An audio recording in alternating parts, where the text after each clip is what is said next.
In religion, a covenant is a formal alliance or agreement made by God with a religious community or with humanity in general. It is central to the Abrahamic religions and derived from the biblical covenants, notably the Abrahamic covenant. Etymology. Covenant is the customary word used to translate the Hebrew word berith.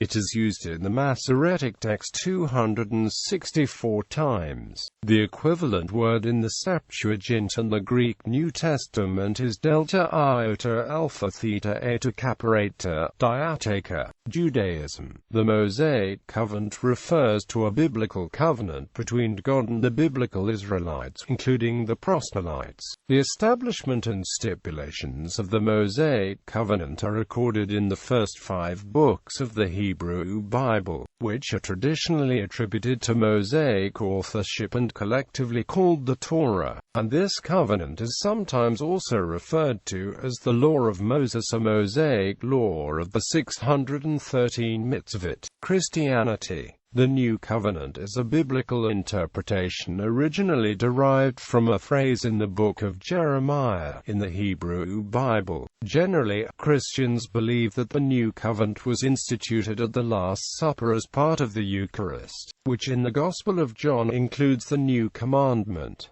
There are several Christian eschatologies that further define the New Covenant. For example, an inaugurated eschatology defines and describes the New Covenant as an ongoing relationship between Christian believers and God that will be in full fruition after the second coming of Christ. That is, it will not only be in full fruition in believing hearts, but in the future external world as well. The connection between the blood of Christ and the New Covenant is seen in most modern English translations of the New Testament with the saying, "This cup that is poured out for you is the new covenant in my blood." Christians believe that Jesus is the mediator of the new covenant, and that the blood of Christ shed at his crucifixion is the required blood of the covenant. As with all covenants between God and man described in the Bible, the new covenant is considered a bond in blood sovereignly administered by God. Quote, "It has been theorized that the New Covenant is the law of Christ as spoken during his Sermon on the Mount." Covenant theology, a theological system within Reformed Christianity, holds that God relates to man primarily through 3 covenants: the covenant of redemption, the covenant of works, and the covenant of grace. In this theological system, a covenant may be defined as an unchangeable, divinely imposed legal agreement between God and man that stipulates the conditions of the relationship. Latter-day Saints. The Church of Jesus Christ of Latter-day Saints encourages its members to make and keep several covenants as a part of the new and everlasting covenant of the gospel.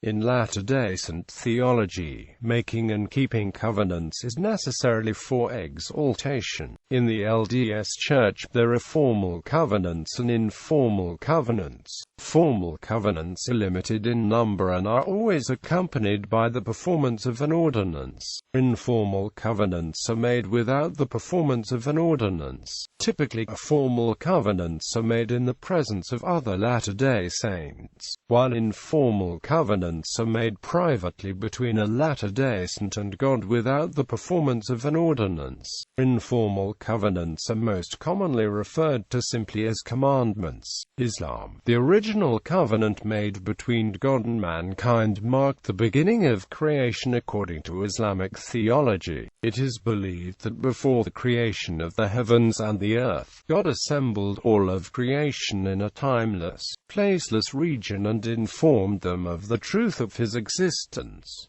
This moment is referred to in the verse 7 to 172 of the Quran as follows: "When thy Lord drew forth the descendants from the children of Adam, he made them testify concerning themselves, Am I not your Lord? They replied, Yes, we do so testify." This covenant is significant in that it asserts that an understanding of the origin of man is something deeply inherent to and natural within every person. Any disconnection from this memory is referred to as being forgetful. Within the scripture, hadith literature and commentary, the Quran constantly implores people to recall and remember. Scholars suggest that the call to remember throughout the Quran is in fact a call to remember this particular moment in the spiritual history. Suggestions are also made that where people recognize people with ease, it is usually as a memory from this event. To strive to remember through invocations and contemplation is thus considered a form of worship in Islam called dhikr. There are many scholarly perspectives taken on the significance of this covenant. It is understood as marking the beginning of human consciousness, with mankind making the first conscious response to the divine question, "Am I not your Lord?"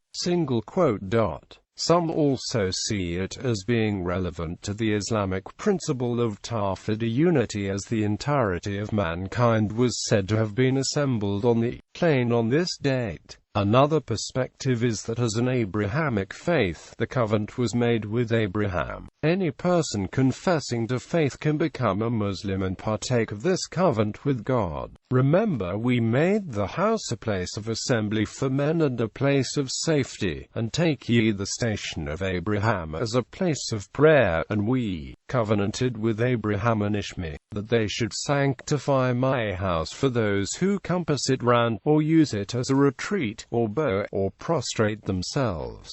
Other religions. In Indo-Iranian religious tradition, Mithra is the hypostasis of covenant, and hence keeper and protector of moral, social and interpersonal relationships, including love and friendship. In living Zoroastrianism, which is one of the two primary developments of Indo-Iranian religious tradition, Mithra is by extension a judge, protecting agreements by ensuring that individuals who break one do not enter heaven.